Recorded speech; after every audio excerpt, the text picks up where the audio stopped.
Welcome to Fluxpill. There is a country the size of Western Europe that contains not a single permanent river, not one.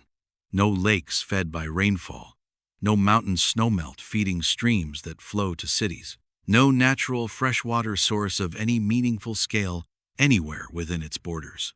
Just sand, rock, and one of the most brutal and unforgiving desert climates on the surface of the earth.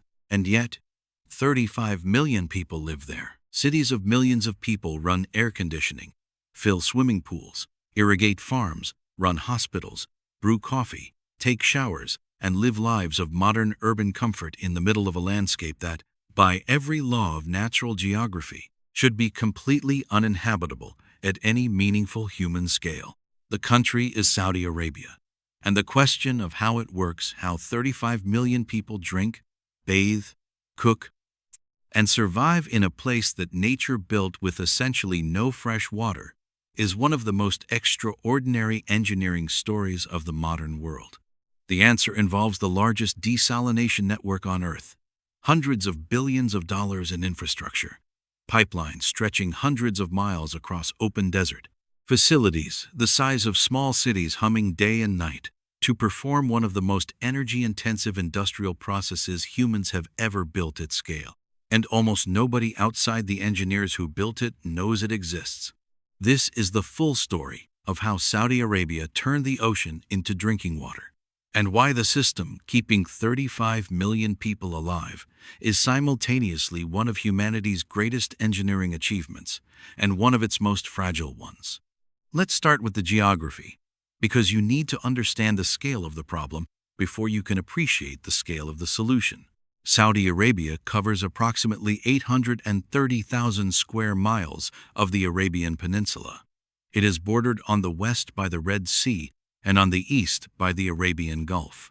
Water surrounds it on two sides, and almost none of that water is drinkable, because it is seawater, some of the saltiest seawater on the planet, particularly in the Arabian Gulf, where high temperatures and low circulation concentrate salt to levels significantly above the global ocean average. Annual rainfall across most of the country averages less than 4 inches per year. In many interior regions, it averages less than 1 inch. The Rub al-Khali, the empty quarter that covers the southern third of the country, is one of the driest places on Earth. What little rain does fall evaporates almost immediately in temperatures that routinely exceed 120 degrees Fahrenheit in summer. Historically, the Arabian Peninsula supported a relatively small nomadic population that survived by following seasonal water sources, wells, oases, brief seasonal floods called wadis that appeared after rare rainstorms and then disappeared within days. The entire pre-oil population of what is now Saudi Arabia was probably no more than 3 or 4 million people living in a careful, generations-deep relationship with an environment that offered almost nothing in the way of water resources. Then oil was discovered, and everything changed. Between the 1940s and the 1970s, Saudi Arabia's oil revenues began transforming what had been a collection of small desert settlements into a rapidly modernizing nation. Cities grew, population exploded. The government built infrastructure, hospitals, universities, and housing at a pace that had no historical precedent anywhere in the developing world. And every single one of those millions of new urban residents needed water. The first response was groundwater. Beneath the desert, ancient aquifers, vast underground reservoirs of water, accumulated over tens of thousands of years during wetter prehistoric climates, held genuinely enormous quantities of fresh water. Saudi Arabia began pumping this fossil water, so-called because it is ancient water that fell as rain thousands of years ago and has been locked underground since then, at massive scale. At its peak, Saudi Arabia was even growing wheat in the desert, irrigating enormous circular farms visible from space, all fed by groundwater pumped from aquifers that were not being recharged by any natural process. But fossil water has a fatal characteristic. It doesn't replenish. What is pumped out is gone. And by the 1990s, it was becoming clear to Saudi planners that the groundwater reserves were being depleted at a rate that would eventually produce catastrophe. Some aquifer levels were dropping by meters per year. The water that had taken 10,000 years to accumulate was being consumed within decades. Saudi Arabia needed a different answer, a permanent answer, an answer that wouldn't run out. It had ocean on two sides of the country. The ocean, unlike an aquifer, replenishes itself continuously. If the salt could be removed from seawater efficiently enough and at large enough scale, the problem of water supply in a desert nation could be solved permanently, or at least for as long as the energy to run the process was available. The engineering challenge was immense, but so was the financial resource available to address it. And Saudi Arabia began building the most ambitious water infrastructure program in human history. Desalination, the removal of salt from seawater to produce drinking water, is not a new concept. Humans have been distilling seawater in small quantities for centuries. The physics are simple. Heat salt water until it evaporates. Collect the steam. Condense it back into liquid. And what you have is fresh water, because the salt doesn't evaporate with the water molecules. The challenge has always been scale and energy. Heating enough seawater to supply a city requires enormous amounts of energy. For most of human history, that energy cost made desalination economically impossible at any meaningful scale. It was a survival technique for ships at sea, not a solution for cities of millions. Saudi Arabia had something most countries attempting desalination don't have. It had almost unlimited cheap energy in the form of natural gas, a byproduct of oil production that in the early decades of the oil era was simply burned off as waste. The Saudis began directing that energy toward desalination plants, and the economics that had made large-scale desalination impossible elsewhere became manageable. The first large Saudi desalination plants used a process called multi-stage flash distillation, MSF for short. The engineering is elegant in its industrial brutality. Seawater is pumped into a series of chambers, each maintained at progressively lower pressure than the last. Because water boils at lower temperatures under lower pressure, the seawater flashes into steam at each stage, without requiring continuous reheating. The steam rises, contacts cool condenser surfaces, and drips down as fresh water. The process repeats across dozens of stages, each one extracting more fresh water from the same body of heated seawater before it is discharged back to the sea. MSF plants are enormously energy-intensive but extremely reliable. They were the backbone of Saudi desalination capacity for decades. Some of the original MSF plants built in the 1970s and 1980s are still operating today, a testament to the robustness of the technology. But MSF was just the beginning. As Saudi water demand continued growing with the population through the 1980s and 1990s, a second technology began challenging MSF's dominance. Reverse osmosis (RO) for short works on a completely different physical principle. Instead of using heat to separate fresh water from salt, reverse osmosis uses pressure. Seawater is forced at extremely high pressure, between 800 and 1,000 pounds per square inch, through membranes, with pores so small they physically block the passage of salt ions while allowing water molecules through. The result on the other side of the membrane is fresh water. The concentrated brine, the rejected salt and minerals, is discharged back to the sea. Reverse osmosis uses significantly less energy than thermal distillation. It also responds more quickly to changes in demand, can be modularly expanded, and produces water at a lower cost per cubic meter than MSF at most scales. Saudi Arabia began building RO capacity aggressively from the 1990s onward, and today the country operates both technologies in parallel, with RO handling an increasing share of total production as membrane technology has improved. The scale of the combined operation is almost impossible to comprehend from the outside. The Saline Water Conversion Corporation (SWCC), the Saudi government entity responsible for desalination and water transmission, operates 27 major desalination plants along the Red Sea and Arabian Gulf coasts. Combined, These plants produce approximately 7 million cubic meters of fresh water every single day. That is 7 billion liters daily. From seawater, Saudi Arabia produces more desalinated water than any other country on Earth. It accounts for roughly 20% of total global desalination capacity. The next largest desalinator, the United Arab Emirates, produces significantly less. The entire global desalination industry, built by every country on Earth combined, only produces 5 times what Saudi Arabia alone produces. But producing the water is only half the challenge. The other half is the part almost no one talks about: getting it where it needs to go.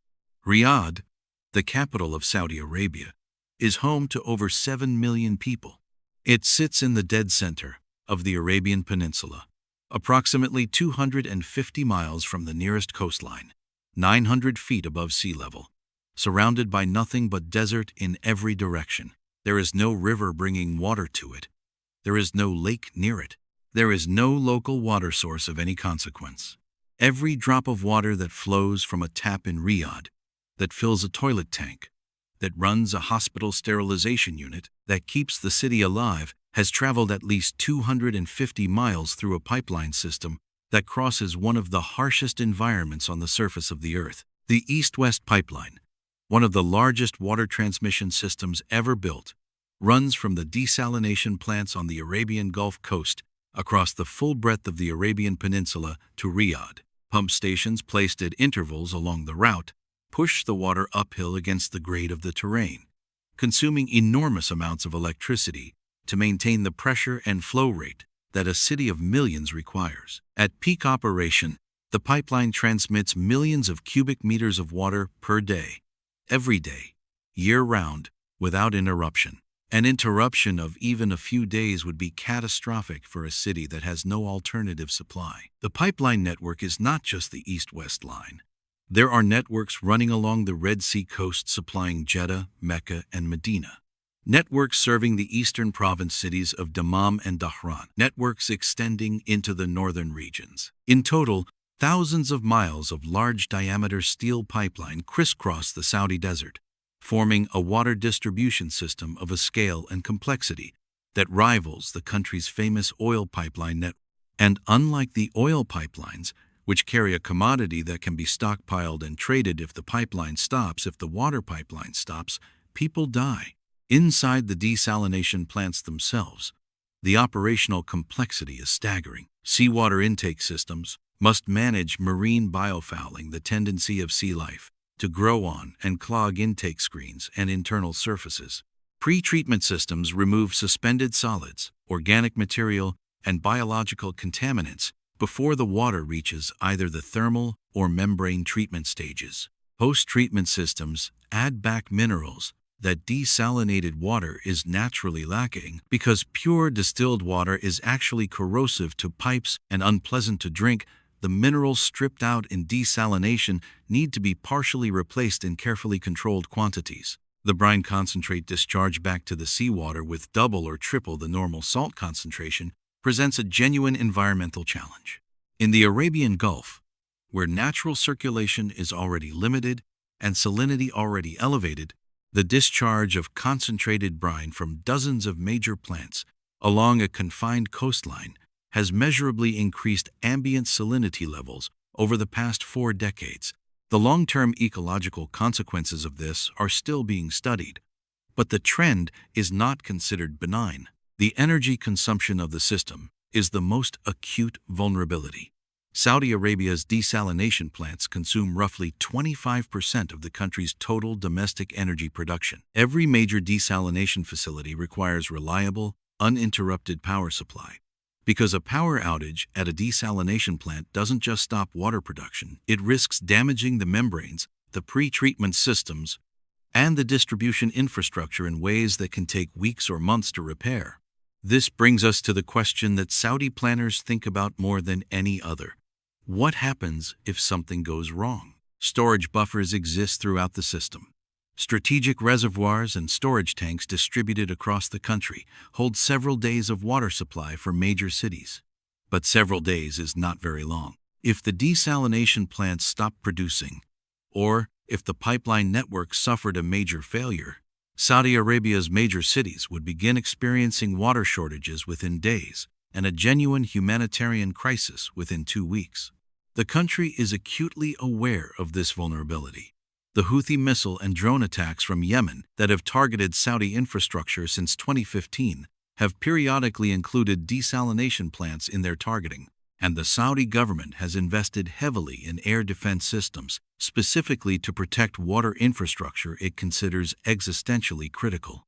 The Vision 2030 program, Saudi Arabia's ambitious national development plan, includes massive investment in expanding desalination capacity, improving energy efficiency through solar-powered desalination, and reducing the country's overall water consumption through agricultural reform and efficiency programs. The enormous Circle Farm wheat fields that once consumed billions of gallons of fossil groundwater have been largely phased out. Saudi Arabia now imports its wheat rather than growing it at the cost of irreplaceable water. Solar desalination represents the most promising direction for the long-term future of Saudi water supply. The country has effectively unlimited solar energy potential, and pairing that with the established desalination infrastructure would dramatically reduce both the cost and the carbon footprint of the system. Pilot projects are already producing results, and full-scale solar-powered desalination facilities are under development. The story of Saudi Arabia's water system is ultimately a story about what happens when human civilization pushes beyond the natural limits of an environment and then has to engineer its way out of the consequences. For most of human history, cities could only exist where natural water existed. The entire map of human civilization, where cities grew, where trade routes ran, where empires rose and fell, follows the distribution of rivers, lakes, and rainfall across the surface of the earth. Cairo exists because of the Nile. London exists because of the Thames. Los Angeles exists because of water engineered in from the Sierra Nevada mountains hundreds of miles away. Saudi Arabia broke that rule. It took a piece of earth that nature provided with essentially no fresh water and installed 35 million people on it anyway, using engineering to substitute for what geography refused to provide. The system that makes this possible is invisible to most of the people who depend on it. You turn on the tap in Riyadh or Jeddah, and water comes out. And the fact that what's coming out of the tap began as Arabian Gulf seawater 12 hours ago, processed through billion-dollar industrial facilities and pumped hundreds of miles across open desert, is entirely transparent to daily life. That invisibility is actually the system's greatest achievement. The fact that it works so reliably, so continuously, and so completely that the 35 million people who depend on it can simply live their lives without thinking about it. That is what extraordinary infrastructure is supposed to do. But the invisibility also carries a risk. A system that nobody thinks about is a system that nobody appreciates how close to the edge it operates.